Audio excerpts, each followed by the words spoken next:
রান্নাবাটির পক্ষ থেকে সকল দর্শক বন্ধুদের স্বাগত জানিয়ে শুরু করছি আজকের রেসিপি। আজকে বানিয়ে ফেলেছি দারুণ মজাদার, ঝটপট তৈরি হয়ে যায় ঠিক এরকমই একটা ডিম আলুর নাস্তা রেসিপি। দেখুন দেখতে কতটা লোভনীয় হয়েছে আর ভেতরটা কতটা সফট হয়েছে, একদম তুলোর মতো তুলতুলে নরম। আর খেতেও কিন্তু হয় অসাধারণ। এর জন্য প্রথমেই লাগবে সেদ্ধ আলু। এখানে আমি দুটো আলু ছোট ছোট টুকরো করে সেদ্ধ করে নিয়েছি, তাতে করে তাড়াতাড়ি সেদ্ধ হয়ে যায়, সেই জন্য মাঝারি সাইজের দুটো আলু নিলেই চলবে। এবার আলু দুটোকে একটু ম্যাশ করে নিতে হবে। আপনারা চাইলে হাত দিয়ে চটকে নিতে পারেন, গ্রেটারের সাহায্যে গ্রেট করে নিতে পারেন, আবার ম্যাশারের সাহায্যে ম্যাশও করে নিতে পারেন। আমি এখানে হাতা দিয়ে এরমভাবে গালিয়ে নিচ্ছি, যেহেতু এখনও বেশ গরম রয়েছে আলু সেদ্ধটা, সেই জন্য এভাবে গালিয়ে নিচ্ছি। এটা তৈরি হতে কিন্তু খুব বেশি সময় লাগে না। আলু আর ডিম এই দুটো জিনিস ঘরে মোটামুটি থাকলেই কিন্তু চটপট তৈরি হয়ে যায়। আলু সেদ্ধটা ম্যাশ করে নিয়ে এবার এর মধ্যে দিয়ে দিচ্ছি কাঁচা লঙ্কা কুচি। এখানে দুটো কাঁচা লঙ্কা কুচি আমি দিয়ে দিলাম। কাঁচা লঙ্কার পরিমাণটা আপনারা যতটা ঝাল খাবেন সেই অনুযায়ী কম বেশি করে নিতে পারেন। এবার দিয়ে দিলাম একটা মাঝারি সাইজের পেঁয়াজ কুচি, আর দিয়ে দিচ্ছি ধনেপাতা কুচি। পেঁয়াজটা চেষ্টা করবেন যতদূর সম্ভব মিহি করে কুচোনো যায়, তাহলে কিন্তু এর স্বাদটা খুব সুন্দর হবে আর ভেতরটাও অনেক বেশি সফট হবে। এবার দিয়ে দিচ্ছি পরিমাণ মতো নুন। এবার দিয়ে দিচ্ছি ডিম। এখানে আমি দুটো ডিম ব্যবহার করছি, পরে যদি মনে হয় তো আরেকটা ডিমের ব্যবহার করব, যদি না লাগে তো আর দেবো না। দিয়ে দিলাম দুটো ডিম। এবার দিয়ে দেব বেসন বাইন্ডিং এজেন্ট হিসেবে। এখানে আমি 2 চামচ পরিমাণে বেসন নিয়ে নিয়েছি, বড় চামচের 2 চামচ।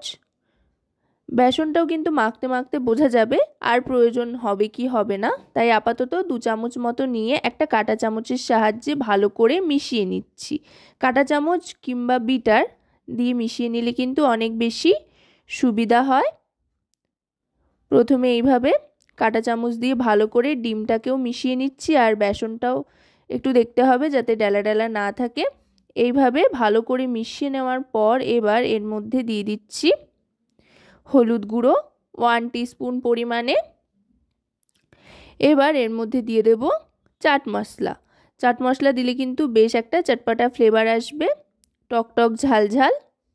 আপনারা আপনাদের পছন্দ মতো যে কোনো মশলা দিতে পারেন, যেই ফ্লেভার আপনাদের পছন্দ সেই অনুযায়ী। আমচুর পাউডারও চাইলে দিতে পারেন। এবার দিয়ে দিচ্ছি সামান্য একটু চিনি। এবার ভালো করে হাত দিয়ে মিশিয়ে নিচ্ছি। এই আলুর নাস্তাটা কিন্তু বিকেলবেলা চায়ের সাথে জাস্ট অসাধারণ লাগে। চায়ের সাথে টা হিসেবে এরকম একটা আলু ডিমের নাস্তা থাকলে কিন্তু আর কোনো কিছুরই প্রয়োজন হয় না। এবার ভালো করে মাখিয়ে নিয়ে সাদা তেলে ছোট ছোট করে ছেড়ে দিচ্ছি। আমি এখানে ছোট ছোট বলের মতো করে ছেড়ে দিচ্ছি। আপনারা আপনাদের পছন্দ মতো যে কোনো আকৃতি দিতে পারেন। বাড়িতে হঠাৎ কোনো অতিথি চলে আসলে চায়ের সাথে কিন্তু মুখরোচক হিসেবে এই রেসিপিটা আপনারা বানিয়ে সার্ভ করতে পারেন। দেখবেন তাড়াতাড়ি হয়েও যাবে কোনো ঝামেলা ঝঞ্ঝাট ছাড়া, আর সকলে খেয়ে প্রশংসাও করবে। খেতে কিন্তু দুর্দান্ত হয়। একটা একটা করে সব দিয়ে দিচ্ছি। গ্যাসের ফ্লেমটা কিন্তু মিডিয়াম টু লোতে রেখে ভাজতে হবে একটু সময় নিয়ে, লালচে রং আসা পর্যন্ত। যেহেতু ডিম বেসন দুটোই আছে এর মধ্যে আর আলুও পড়েছে, সেই জন্য ওপর থেকে বেশ ক্রিস্পি আর ক্রাঞ্চি হবে, আর ভেতর থেকে হবে একেবারে তুলোর মতো তুলতুলে নরম, মুখে দিলেই মিলিয়ে যাবে। আশা করব রেসিপিটি আপনাদের ভালো লাগবে। যদি রেসিপিটি আপনাদের ভালো লাগে তাহলে অবশ্যই রান্নাবাটি চ্যানেলটিকে সাবস্ক্রাইব করে লাইক শেয়ার কমেন্টের মাধ্যমে আমাদের পাশে থাকবেন, আর পাশে থাকা বেল আইকনটি অন করে দেবেন সবার আগে সমস্ত রকম নোটিফিকেশান পাওয়ার জন্য।